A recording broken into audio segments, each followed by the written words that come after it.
You are being watched, not by cameras, not by the government, by people. Every time you step outside, every room you walk into, every conversation you join, you enter a silent arena where judgments are made instantly, status is assessed, power is measured, and roles are assigned leader, follower, asset, or prey. Most people never realize this. They move through life believing the modern lie, that transparency makes you trustworthy, that vulnerability makes you authentic, that explaining yourself makes you understood. They think openness is virtue. Machiavelli would have called this naivete dangerous. Everyone sees what you appear to be, he warned. Few experience what you really are. And in a world structured by hierarchy, appearances are not decoration, they are weapons. The uncomfortable truth is this: most people don't lose power because they are immoral or incompetent. They lose it because they leak. They spill their emotions, their intentions, their insecurities, their wounds publicly. They narrate their struggles in real time. They announce their plans before they are executed. They bleed in the open and then wonder why they are surrounded by sharks. In doing so, they slowly erase themselves. When everything about you is visible, nothing about you is valuable. No mystery, no leverage, no protection. The more you try to be seen, the less seriously you are taken. The more you explain, the less authority you project. The louder you become, the easier you are to read and to manipulate. This is not about becoming cold or inhuman. It is about reclaiming sovereignty. Because silence is not emptiness. Silence is pressure. Invisibility is not weakness. It is positioning. Restraint is not passivity. It is control. What follows is not self-help. It is self-defense. If you are ready to stop performing, stop leaking, and start moving through the world unreadable and untouchable, then you must first understand one foundational law. A law known to both ancient Stoics and Renaissance strategists alike. And it begins here. The mind must become a fortress. The Stoics and the Renaissance masters agreed on a brutal truth. Power begins internally. A man who cannot govern his own mind will always be governed by others. They did not teach emotional suppression. They taught containment. A fortress is not strong because it has no emotions. It is strong because it has walls, gates, and discipline over what enters and exits. Most people live like ruins, no boundaries, no filters, no control. Every thought escapes their mouth. Every feeling demands expression. Every reaction is public. And then they wonder why they are exhausted, disrespected, and constantly pulled into other people's chaos. This is the difference between a sovereign and a court jester. The sovereign withholds, he observes. He chooses when to speak and when to disappear. His presence carries weight precisely because it is not constant. The jester performs. He explains himself. He seeks laughter, approval, reassurance. His value depends on attention, and attention is the most unstable currency there is. Make no mistake, mastery comes with a cost. When you stop oversharing, people will feel the distance. When you stop reacting, they will test you. When you stop seeking validation, you may feel isolated. That isolation is not punishment, it is elevation. Authority creates space. Power creates silence around it. And now that the foundation is set, we move from principle to practice into the specific behaviors that silently strip you of power in public, often disguised as good traits. The Stoics and the Renaissance masters agreed on a brutal truth. Power begins internally. A man who cannot govern his own mind will always be governed by others. They did not teach emotional suppression, they taught containment. A fortress is not strong because it has no emotions. It is strong because it has walls, gates, and discipline over what enters and exits. Most people live like ruins, no boundaries, no filters, no control. Every thought escapes their mouth. Every feeling demands expression. Every reaction is public. And then they wonder why they are exhausted, disrespected, and constantly pulled into other people's chaos. This is the difference between a sovereign and a court jester. The sovereign withholds, he observes. He chooses when to speak and when to disappear. His presence carries weight precisely because it is not constant. The jester performs. He explains himself. He seeks laughter, approval, reassurance. His value depends on attention, and attention is the most unstable currency there is. Make no mistake, mastery comes with a cost. When you stop oversharing, people will feel the distance. When you stop reacting, they will test you. When you stop seeking validation, you may feel isolated. That isolation is not punishment, it is elevation. Authority creates space. Power creates silence around it. And now that the foundation is set, we move from principle to practice into the specific behaviors that silently strip you of power in public, often disguised as good traits. Rule 1. Never reveal your next move. The modern human is addicted not to substances, but to validation. A single nod of approval, a few encouraging words, a round of applause, and the brain releases the same chemical reward as if real progress had been made. This is why people announce their plans before they execute them. I'm starting a business. I'm getting in shape. I'm leaving this life behind. Saying it feels like doing it. But it isn't. The moment you speak a future action out loud, you create a dangerous illusion of completion. Your brain registers satisfaction without effort, draining the urgency and hunger required to follow through. What should have been fuel for execution leaks out as cheap dopamine. That is only the internal cost. The external cost is worse. When you reveal your intentions, you hand others a map. Not everyone who hears your plans is rooting for you. Some will doubt you, some will envy you, some will sabotage quietly. Even well-meaning people can interfere by projecting their fears onto your vision. As Robert Greene warned, conceal your intentions. If people do not know where you are going, they cannot block the path. Powerful individuals understand this instinctively. A lion does not roar before the hunt. It moves silently, patiently, invisibly. The roar comes after the kill. Announcing your next move is a form of asking permission. It is a subtle request for validation from the tribe. Is this okay? Do you approve? Authority does not ask. Authority acts. The correct posture is simple but difficult. No declarations. No big things coming. No watch this space. Disappear instead. Work in silence. Let curiosity replace explanation. Let speculation work in your favor.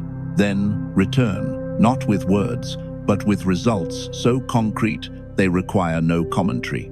Results speak with a volume that no announcement ever could. Rule 2. Never complain about your personal problems. Complaining is the most common weakness displayed in public and the most revealing. It feels harmless, even justified, but in the language of power, every complaint is a confession. When you complain, you are not venting. You are signaling. You are signaling that you have lost control of your circumstances. You are signaling that life is happening to you, not through you. And beneath it all, you are signaling a request for pity. The world does not reward these signals. Most people do not care about your problems, and those who appear to care often feel a quiet relief that your life is harder than theirs. Misery does not inspire loyalty or respect, it repels. As Machiavellian observers understood, people are drawn to strength, composure, and forward momentum. They instinctively distance themselves from those who carry their suffering openly. Leaders do not complain. They operate within a strict binary. Either they change the situation or they endure it in silence. There is no third option. Public complaining also turns you into an emotional burden. People may nod, offer sympathy, or say the right words, but subconsciously, They mark you as low status. You become associated with negativity, chaos, and instability. Over time, doors close quietly, not out of cruelty, but instinct. This does not mean emotional repression. It means discretion. There is a proper place for release. A therapist, a mentor, a trusted confidant who has earned access to your inner world. That space is private, intentional, and controlled. In public, your posture must be different. Calm, contained, forward-moving. When asked how things are going, you do not narrate the struggle. You do not seek understanding. You simply signal direction, handling it, making progress, moving forward. Dignity under pressure commands more respect than any explanation ever could. Rule 3.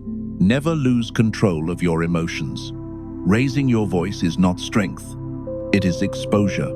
When you lose emotional control in public, shouting, snapping, exploding in frustration, you are not asserting dominance. You are revealing that your nervous system can be hijacked, that a stranger, a comment, or a minor inconvenience has the power to pull your strings. This is the real danger. Every emotional outburst leaks information. Each time you lose your temper, you reveal your triggers, what provokes you, what humiliates you, what destabilizes you.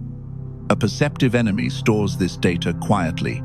They learn exactly which buttons to press and when. What feels like a momentary release becomes ammunition for the future. Power dynamics make this contrast clear. The one who screams looks chaotic, reactive, desperate to be heard. He becomes a spectacle, a clown performing emotion for the room. The one who goes silent becomes unsettling. Silence creates pressure. It forces others to sit with their own discomfort. The quiet figure is not ignored. He is watched. Predators do not thrash. They pause. The correct response to provocation is not retaliation. It is stillness. When anger rises, that is the moment to stop. Do not speak. Do not explain. Do not defend. Let the heat pass through you without being expressed. Cultivate the pause. Cultivate the icy stare.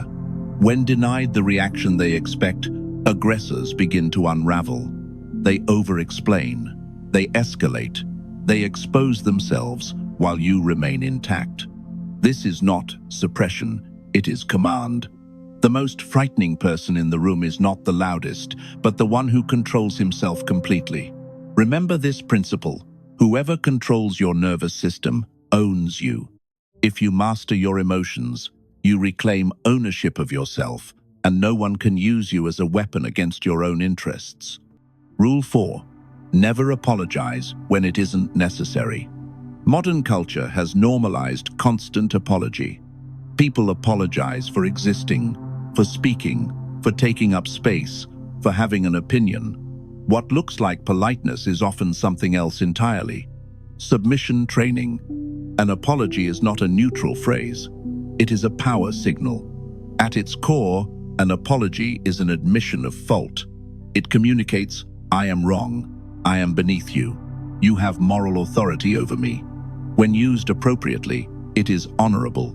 When used reflexively, it erodes status. Over-apologizing teaches others how to treat you. If you are always ready to accept blame, people will gladly assign it to you. You become the easiest target in the room, not because you deserve it, but because you allow it. The shift begins with reframing. Instead of saying, sorry, I'm late, you say, thank you for waiting. Instead of, sorry to disagree, you say, I see it differently. Feel the difference. One begs for forgiveness. The other states reality without hostility or submission. This is not arrogance. It is clarity. A person with authority does not preemptively lower himself to make others comfortable. He stands where he stands and allows others to adjust. Machiavellian leaders understood this instinctively. A ruler must appear composed and grounded, not constantly correcting his own existence. This does not mean never apologizing. You apologize when you have truly violated a boundary, broken a promise, or caused harm. And when you do, You do it once, cleanly, directly, without theatrics. You acknowledge the fault, you correct it, and you move on. Repeated apologies are not humility. They are insecurity on display. Save your apologies so they carry weight. When everything is an apology, nothing is respected. Rule 5. Never reveal your financial situation. Money is the most sensitive nerve in the social body. Touch it carelessly, and you trigger reactions you cannot control. If you reveal that you are struggling financially, the world does not respond with understanding. It responds with quiet dismissal. Poverty, in the eyes of power dynamics, is interpreted as incapacity. People may not say it out loud, but they feel it. Doors close. Invitations stop. You become either pitied or invisible. If you reveal that you are wealthy, the danger is even greater. Wealth activates envy, and envy is the most lethal emotion humans experience. It does not announce itself. It smiles. It congratulates you, and then it waits. Envy is the emotion that turns friends into quiet enemies, that justifies sabotage, gossip, lawsuits, and social destruction. When you display wealth, you are not inspiring others, you are humiliating them by contrast. This is why the old rule exists. True wealth whispers. The gold standard is financial ambiguity. If you are winning, you do not advertise it. You do not flash receipts, logos, or numbers. You move with ease, not excess, comfort, not spectacle. If you are struggling, you do not look desperate. You remain clean, composed, and organized. You do not look poor. You look strategic, as if in a temporary withdrawal before a return. Your appearance should always suggest capability, never need. Let people assume you are doing well, but never let them know how well. This protects you from parasites seeking favors and predators seeking your position. Your finances are not a personality trait, they are leverage. Keep them contained. A weapon is most effective when it remains holstered until the moment it is required. Rule 6. Never gossip or speak ill of others. Gossip is the currency of those who have nothing else to trade. It creates the illusion of connection while quietly destroying trust. When you speak badly about someone who is not present, you think you are bonding with the listener. In reality, you are doing the opposite. The moment the words leave your mouth, a calculation happens in theirs. If they speak this way about others, they will speak this way about me. You are no longer trusted. You are no longer safe. Gossip marks you as bored, reactive, and undisciplined.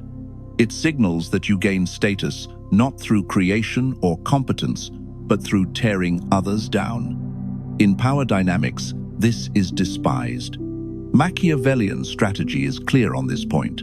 A leader must avoid being hated or held in contempt, and nothing creates contempt faster than petty speech. There is also a strategic loss most people miss. Information is leverage. When you gossip, you give information away for free. You empty your hand while revealing nothing about those around you. A disciplined mind does the opposite. The correct posture is this: listen, collect, say nothing. Let people talk. Let them reveal their alliances, grudges, insecurities, and secrets. Nod, observe, store the data, then remain silent. Become a black hole of information. Everything enters, nothing escapes. This silence creates unease. People know you are aware, but they do not know what you will do with that knowledge. That uncertainty gives you power. Never speak ill of enemies in public. To do so proves they wounded you. It shows obsession, not strength. Silence communicates something far more dangerous: indifference. To attack with words is to confess injury.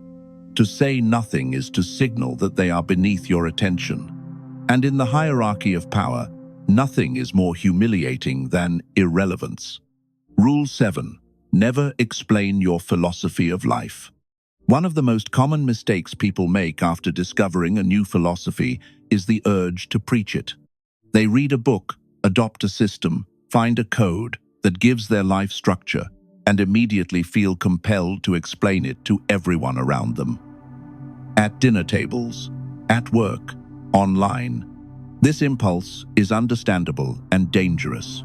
The moment you declare your philosophy out loud, you build a cage for yourself. You announce your standards, your rules, your identity.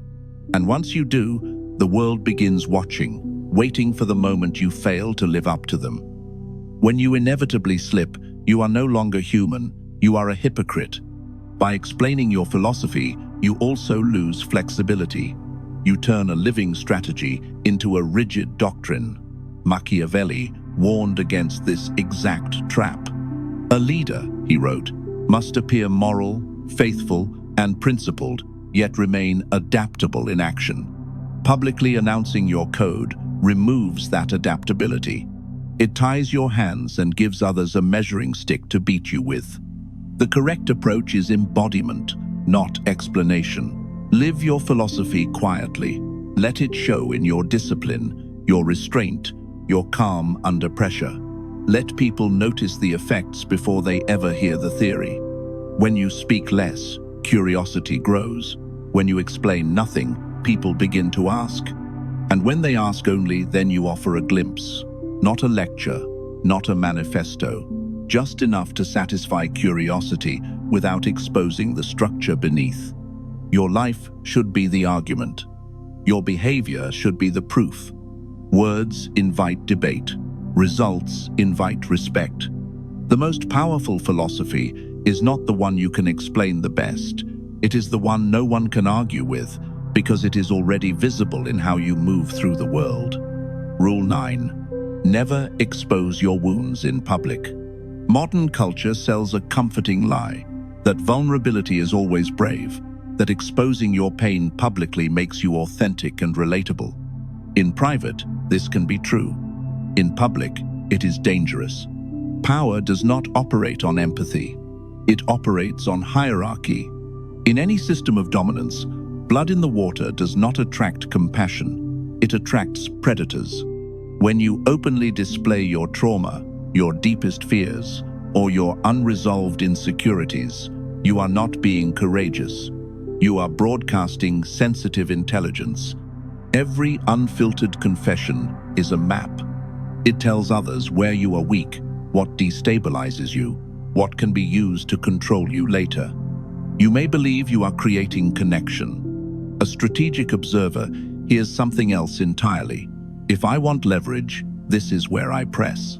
What feels like honesty in the moment becomes a vulnerability exploited over time through manipulation, guilt, abandonment, threats, or subtle humiliation. This does not mean denying your shadow. True strength requires confronting your wounds, integrating your darkness, and healing what is broken. But this work is done in private, in solitude, with those who have earned the right to see behind the armor. The inner forge is not a public stage. There is a clear rule. Wounds are covered, scars are instructive. A wound is active pain. It invites rescue, pity, or exploitation. A scar is resolved experience. It communicates survival, not need. When you share from the scar, as a lesson, as perspective, never as a plea. A king does not step into the public square exposed. He wears the crown and the cloak, not to deceive, but to represent order and stability. If you wish to lead, to be respected, or simply to remain safe, protect what is still healing. Privacy is not deception. It is protection. Good.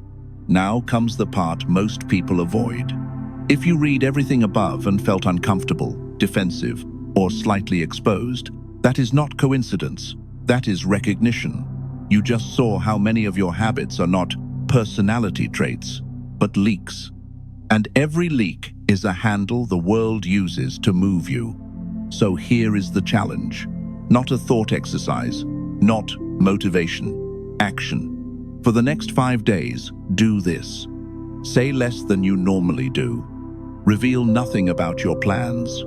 Complain about nothing. Apologize only if you have clearly wronged someone. Show no emotional spikes in public, positive or negative. Do not seek approval. Do not explain yourself. Do not correct how others perceive you. 5 days. Most people won't last 2. You will feel the itch almost immediately, the urge to clarify, to vent, to be understood, to prove you are good, smart, or justified. That itch is addiction, validation, withdrawal. And if you cannot resist it for 5 days, then understand this clearly. You were never in control to begin with. Here is why this matters. In those 5 days, the noise will drop. People will look at you differently. Some will test you. Some will feel uneasy. Some will lean in. You will start to see who reacts when you stop feeding them access to your inner world. More importantly, you will hear yourself again. Silence creates gravity. Restraint creates authority. And authority is felt, not announced. If you complete the 5 days, come back here and comment one thing.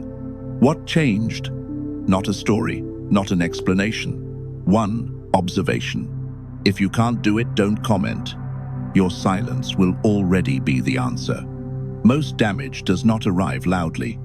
It accumulates quietly through habits that feel harmless while they are eroding position. The public world has not changed as much as people think. It still runs on perception, restraint, and hierarchy. Attention is still currency. Information is still leverage. Emotion is still read as signal. What has changed is only the speed at which these signals are exchanged and the number of witnesses present. In that environment, nothing disappears. Every word lands somewhere. Every reaction leaves residue. Every explanation reshapes how you are placed, often without your awareness, never with your consent. What weakens people is rarely malice or incompetence. It is exposure. Too much visibility, too much narration, too much access granted to places that should have remained sealed. Status is not destroyed by a single mistake. It is worn down by repetition. Power, when it exists, is rarely announced. It is inferred. It is felt in what is absent as much as in what is shown. The space someone occupies, the silence that follows them, the lack of urgency in their need to be understood. Here is the part that is not comfortable to sit with.